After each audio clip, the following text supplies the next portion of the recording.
Thank you. Brief presentation. I like that. So it's totally not brief, just for the record. Thanks for having me. The Illinois Academy was my first professional association. I went to Loyola. I was a criminal justice major at Loyola.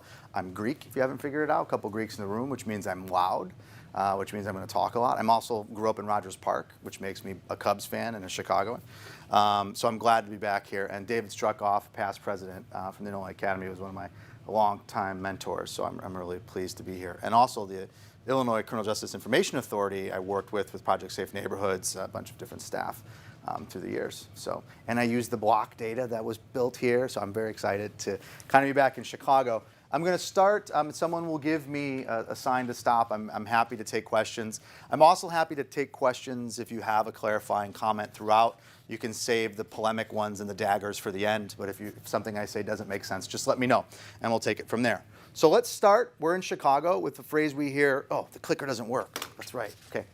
With the phrase we hear every year, no matter whether crime is up or crime is down, no matter whether you're from 19th District or 25th District or 11th District, which is crime epidemic, right? Comes up every year, for sure if it's an election year, but it comes up every year. In Chicago, it's usually followed by a call for the National Guard.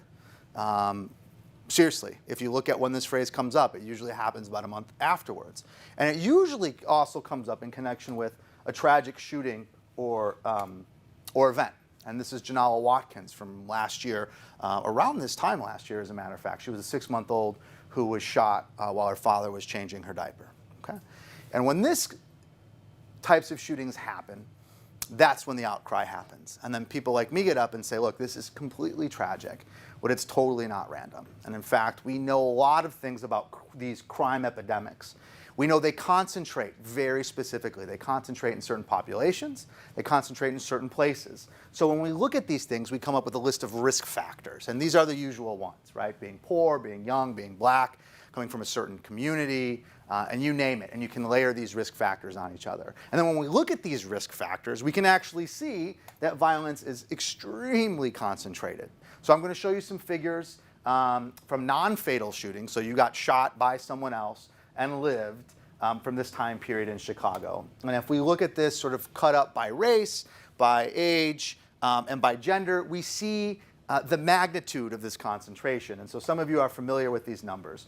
But if you look at the non-fatal shooting rates with whites, it barely registers on the scale here. And you can see that blacks are already about 20 times higher. When we look at black males, the disparities grow even further.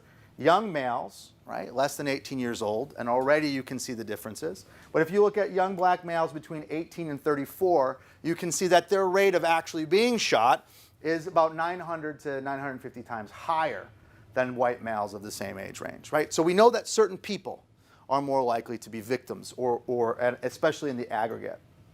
We also know places.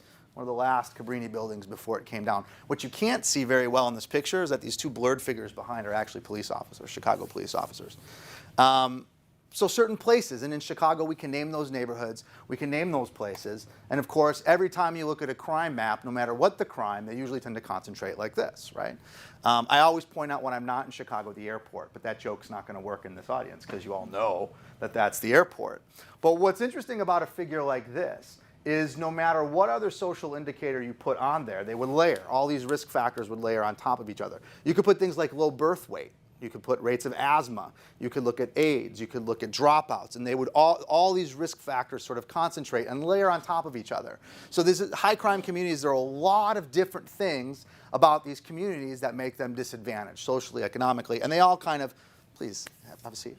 They all kind of layer on top of each other. But here's the trick. We still can't actually figure out who gets shot because, and I want to be very clear about this, the vast majority of people with those risk factors never get shot, right? So the risk factors place you at a much higher risk, hence the name, but even though too many poor young black men in Inglewood get shot, most do not, which is actually very important. Which means risk factors, thinking about these aggregate risk factors, can only take us so far, right? But they can't take us to sort of this next stage, which is who's actually going to get shot. What I'm going to argue, and what I argue in a lot of my work, is this is where something like network analysis comes in, right?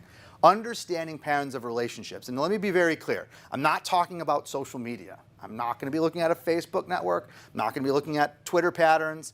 I'm not going to be looking at, I don't even know what else, Facebook likes. I'm talking about people you engage in behaviors with.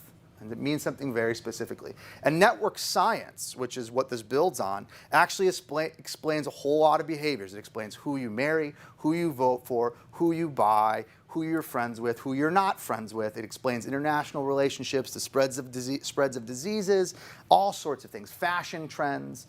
For those of you that like pop science, Malcolm Gladwell's book, Tipping Point, that's network science. And in fact, if you read the footnotes, like only people like me do, every single one of those citations is probably a sociology citation about network science. That's what I'm going to be talking about today. How network science can help us understand not just aggregate rates, but individual victims. So what does that have to do with something like Janala Watkins, right? She didn't even have a network. She didn't have one. She was, by most accounts, a stray bullet. And we'll come back to that in just a second. But not random. Tragic, but not random. So by most accounts, and especially this was also reported in the media, the intended victim was her father. It turns out her father did have a social network. And I want to show you this sort of characterized very simply, and then you'll see we'll build up from there.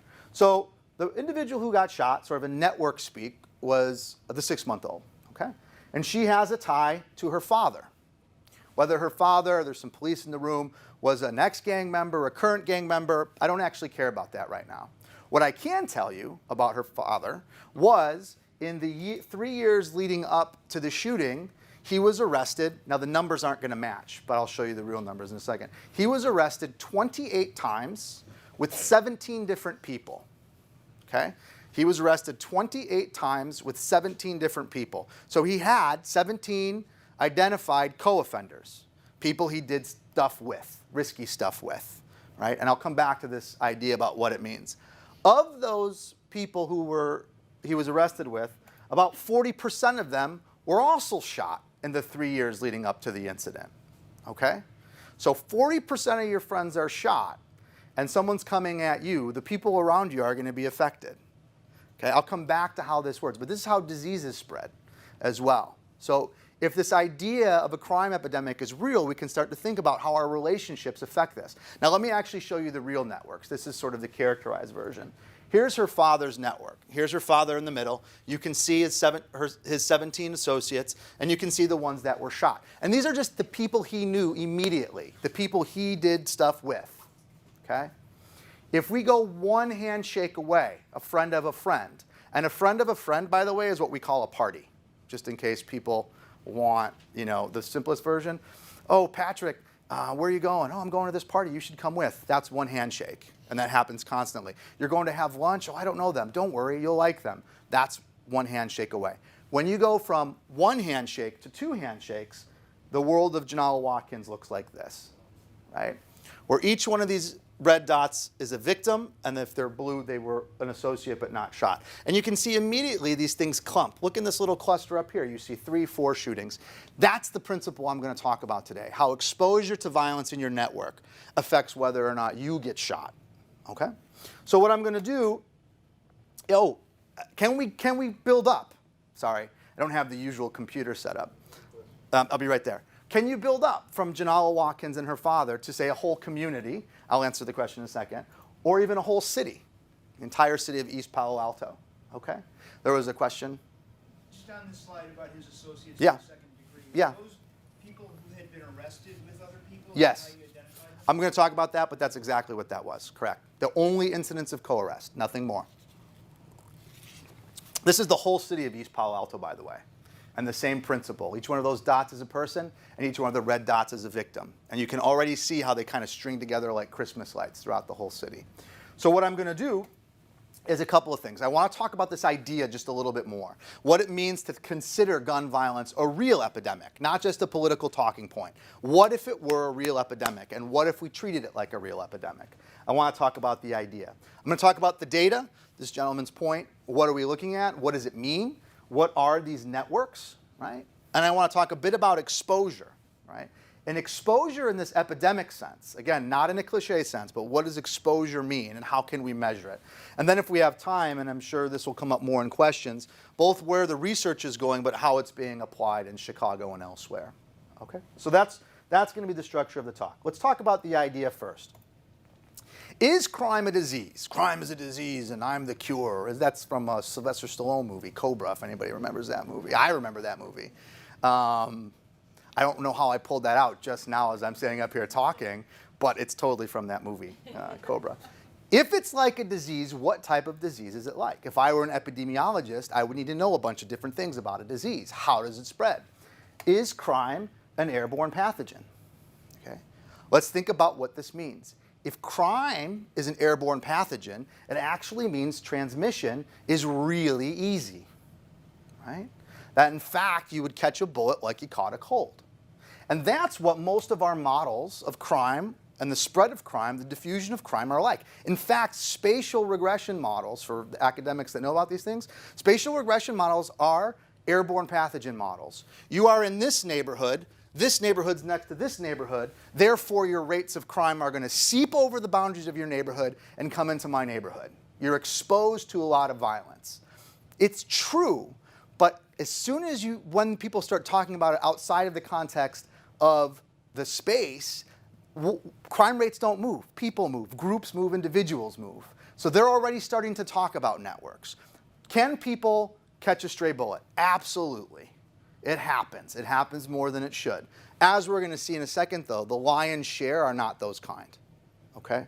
So an airborne pathogen model is not, it gets something, but it doesn't actually get what the mechanism of transmission is like. Now, if it's a bloodborne pathogen, right, which is what I'm going to argue it means transmission is something specific. It means it happens through behaviors, risky behaviors. Okay? Needle sharing, unprotected sex. Okay? Going to a tainted well, as the typhoid Mary examples, things like that. It means transmission happens through very specific mechanisms of transmission. What does this have to do with crime is sort of the question I'm going to try to answer. You don't need me to stand up here and tell you that crime is a group phenomenon, especially delinquency, right? By my estimates, 40% of all arrests in the city happen with two people, right? So just less than half. Every theory we have of crime talks about peer influence, associates, learning, ties. We know that crime is a group phenomenon. We also know that doing stupid things puts you at risk of all kinds of stuff, including apprehension. Robbing a bank or robbing somebody, you know you're taking a risk, right? You know that you're engaged in a behavior that could bring you some harm or incarceration or whatever. In much the same way, where in 2014, needle sharing, everybody knows how AIDS spreads now at this point. It's not a surprise.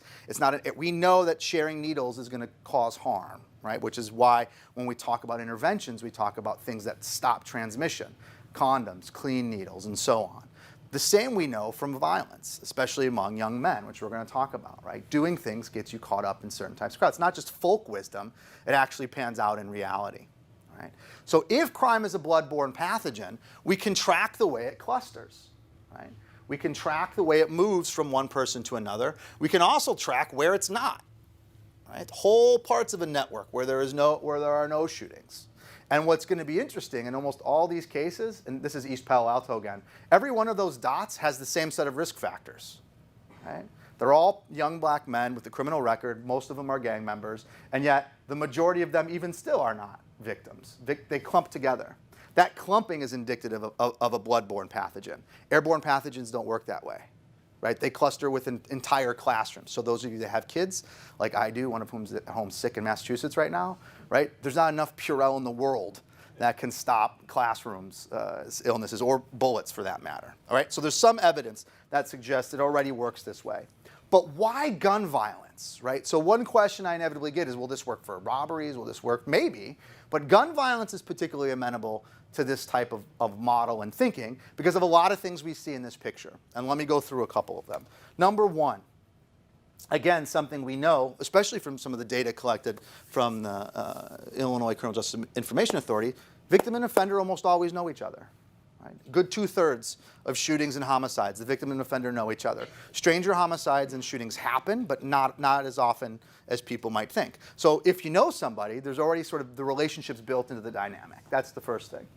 The second thing is, and I don't have time to talk about this, but carrying a gun is associated with peer influence. Not just about looking cool or tough, but about protecting yourself. What are you protecting yourself from? Not just a stranger, but the people you know who are out to get you, right? You know those people. They live on your block. They're in your school. They're in the opposing gang. They're in your own gang. So in a very real way, the patterns of why you carry a weapon are associated with your networks. A third reason, and this is one I don't take for granted, most investigators don't, guns are durable. They're not like dope, right? You sniff dope, you smoke dope, it's gone, that's it. Guns are durable. They get passed around like dirty needles, right? Like HIV-infected blood. They can get passed around. So the effects can be lasting, and they have to be transmitted. To get shot, you need to be around a gun. Not necessarily intentionally. I'm not saying anything about intention. I'm saying you have to be physically proximate to the weapon, right? Someone has to actually use it. The other thing which I'm going to talk about next is that gun violence concentrates really severely, and I'm going to show you what I mean by that, but it concentrates even more than you think already. And I want to talk about this concentration and actually what it tells us about this epidemic in particular. First, it concentrates spatially. You've already seen that map with like, oh wow, there's the west side, here's the south side, and so on. But what we actually know from some work my colleagues and I have done, as well as others, is that it concentrates in micro places. So it's not all of Inglewood or all of West Garfield Park or all of Little Village, right? They're actually particular street segments and corners. So we looked at, as the title suggests, about 30 years of data, fatal and non-fatal shootings in Boston. Anybody from Boston in here? Half of all gun violence in that 30-year period happened on 3% of city streets. 30 years, 3% of city streets. That's literally like 1,500 face blocks, corner to corner. 1,500 face blocks. So you could inevitably see where they're going to happen. So even in the highest crime parts of Boston, Dorchester, Mattapan, Roxbury, they're sort of high crime areas. Most streets don't have a shooting. A lot do, too many do, but most do not. So it concentrates even further. When we talk about concentrating socially, which is where a lot of my work has looked at recently, the concentration gets even further. And this is part of what I'm going to talk about today, but let me just give you some numbers. We've looked at Boston and Chicago. I've got a bunch of data from other cities. And what we looked at were these co-arrest networks. And I'll come back to this again, but let me just describe what this means. This means Ed and I robbed a bank together. The only assumption I'm making is we knew each other. That's it.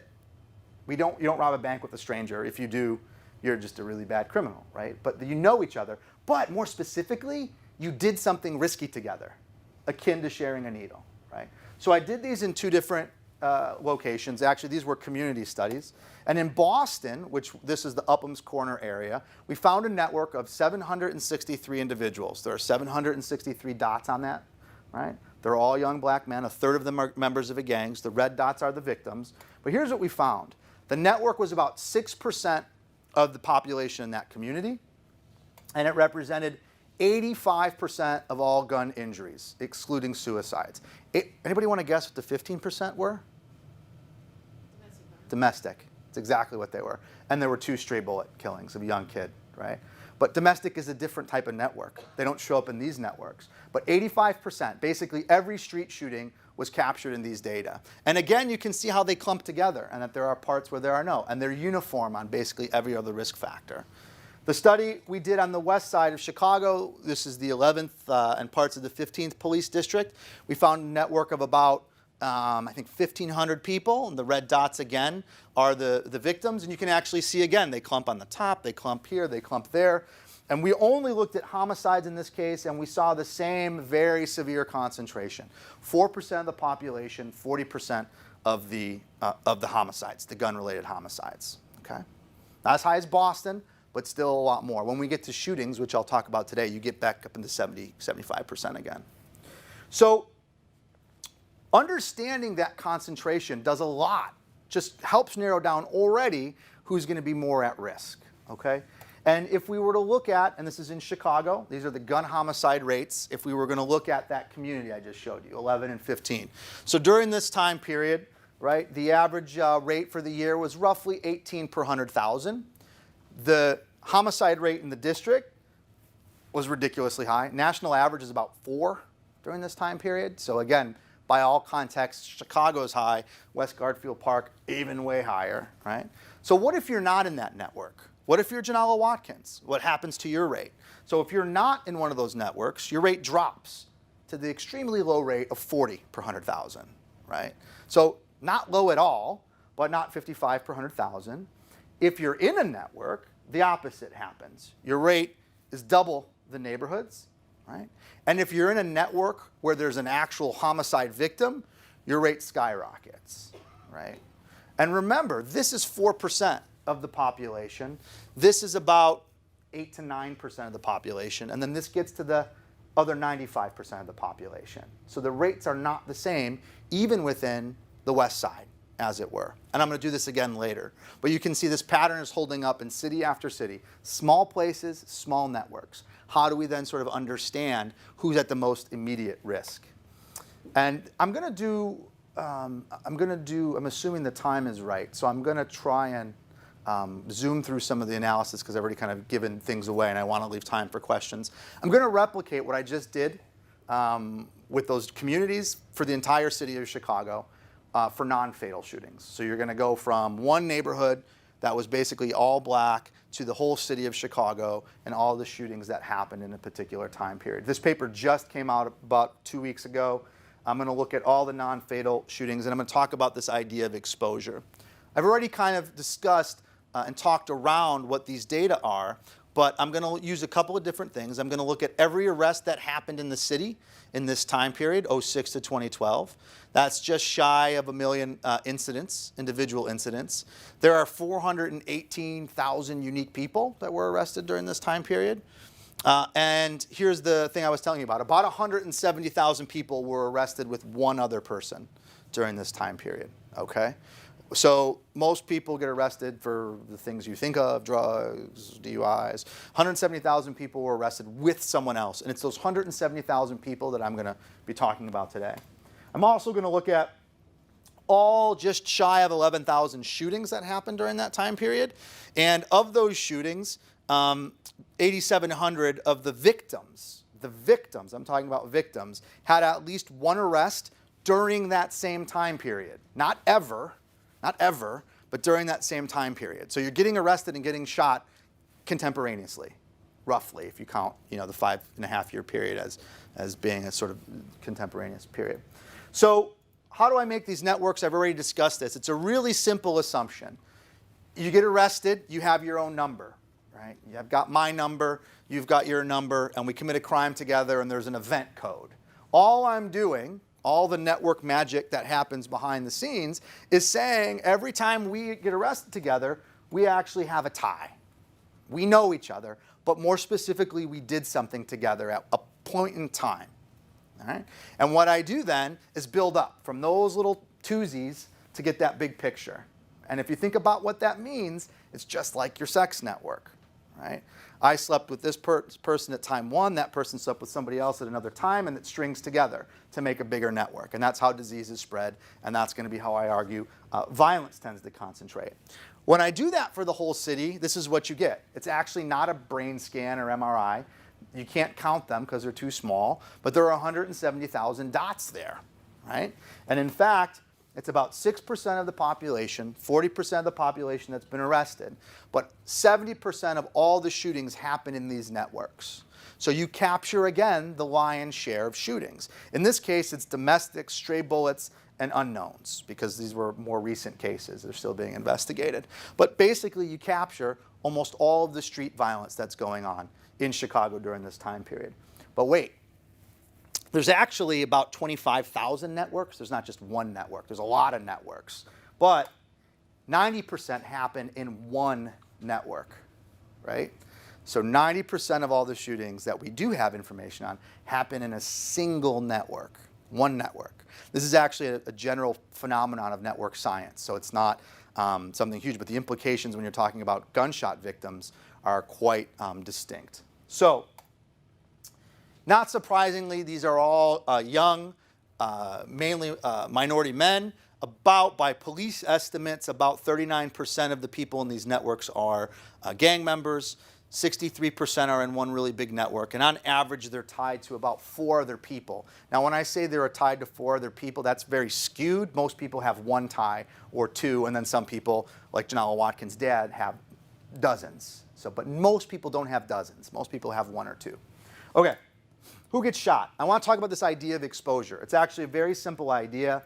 I'm going to, for those of you that, if you want me to talk more specifically about modeling, I'll come back to it, but I want to kind of make sure we have time for questions. I'm just going to look about whether or not you got shot, period. That's the outcome. Were you a victim or were you not a victim? I'm going to look at all the things you think, age, race, gang membership. I'm going to look where you were in the network, and I'm going to look at this idea of exposure. I'm also going to control for what we call neighborhood fixed effects, which means all that stuff we can't measure in your neighborhood. Right? So all things happen in these neighborhoods, and a lot of them we don't have measures on. So I can talk about that afterwards if you want to. Anybody want to look at Greek letters? No, I didn't think so. Okay, so look, here's how exposure works. That's you, ego. This is not a psychological experiment. We actually call each dot ego, like you have your case. That's ego. You've got your friends. We care whether or not those friends know each other. Why? Because those are potential pathways for transmission, right? Clustering, are you part of a clique? Are you part of a gang? Are you part of whatever? That tends to be indicative. How many of those friends were shot? Very simple math. If 2 out of your 4 friends were shot, 50% of your friends have been shot. That's your exposure. Essentially standardized, and we'll talk about that. Then we look at your second order friends, and we say this is a distance of 1 handshake, a distance of 2 handshake, and so on and so on, okay? And you can look as far out as you want, but we basically look to 4 handshakes. I'm going to just get to the chase of the findings, which is you already know, because I've told you before. The greater your exposure, the greater your risk, is the punchline, right? So the more violence that happens around you, the likelier you are to get shot. Now, did you need me to tell you that? So yeah, you totally needed me to tell you that, right? It's not just a sort of folk wisdom or something your grandma told you, because your grandma probably told you something similar. The difference is you can actually pinpoint where in those graphs those exposure are highest. And that's really the contribution. It's not just saying exposure matters. There's an effect of exposure. I'm going to jump to that just for time's purposes and look at exposure by race and by gang membership. So here is the level of your exposure. 0 means none of your friends have been shot, and 1 means all of your friends have been shot. And so remember, Janelle Watkins' father is right around here, 40%. Okay? This is your probability of getting shot because your friends were shot, right? So going from you're not likely at all to get shot to you're 100% likely to get shot. And you can see the starting point, controlling for everything else, for black gang members in Chicago is about 13%. So if you're a young black gang member, your baseline odds for being shot are 13%. Does anybody know what the odds of being shot in Russian roulette are? 16%. In a fair game of Russian roulette. So the baseline odds in a 6-shooter, rolling the 6-shooter, pulling the trigger, 1 in 6, 16%. The baseline odds for a gang member in Chicago, black gang member in Chicago, 13%, right? Janelle Watkins' father, by these estimates, are upwards of 20%. And you can see then Latino gang members, black non-gang members, and so on and so on. But in fact, what happens is this incremental exposure, right? So going from none of your friends to 40% of your friends is really dramatic. It's more than a 1-for-1 increase. In fact, it's more like a 10, 15 to 1 increase for the percentage. So a little bit of exposure matters a whole hell of a lot, all right? So I want to talk more specifically about what can you do with this sort of information? What are the implications? There are lots of implications. People can do a lot of things with it. I'm happy to talk about what those might mean, but I'm going to tell you what I think they mean, and I'm going to pass over a bunch of cool pictures to get to the punchline, which I'm sure people in this room want to talk about, is leveraging for violence reduction. if it works like I think it works, like I'm suggesting it works, and like more and more data is suggesting it works like in more and more cities, right? Chicago and Boston are really different for lots of reasons, not just the way we talk or the fact that one of us has a good set of sports teams and one of us don't, right? They're just not the same. Gangs in Boston, you know, they're not gangs at all. The narcotics scene is totally different. Open-air drug markets don't exist in the same way as they do in Chicago. They're different cities besides just scope and size, right? They still have a lot of poor white neighborhoods in Boston, which is also quite different. So what are the implications more broadly for this type of approach? The first is we have to distinguish between short-term and long-term. Most of the implications that I've discussed or that I'm going to discuss are about short-term, triage. How do we help identify today's victim today, right? And it doesn't really say much about tomorrow's victim in a sense, or yesterday's victim. What it talks about is what's going on today. How can we help people who are getting shot today? How can we stop retaliation? How can we reduce trauma? And how can we build resilience in these sorts of networks, right? It doesn't talk about changing communities, as you'll see. Changing networks is really hard, but how do we change behaviors? It suggests that some of the best strategies are in fact focused, right? It suggests against things like stop and frisk, right? Why do you need to stop and frisk everybody randomly, willy-nilly, when in fact you can help start pinpoint things that are at most immediate risk? Every single one of those dots on the page is a person. We know, I don't, but we can find out who they are. They've all been arrested, which means they're in the system somewhere, whether it's the criminal justice system, the public health system, the education system. They have caseworkers, social workers, teachers, probation officers. We can reach them in a very fundamental way. I'm going to close there by saying, you know, I've written about this. I'm involved in a couple of different interventions, which I can talk about. But in almost all these cases, the idea is trying to reach people early and trying to divert resources to a population that we know is at risk, that has special needs, but getting to them, around them in ways that divert the resources that are already there, the stuff we're already doing that works, in a way that's smarter and fair, right? And that's kind of where I'll leave off.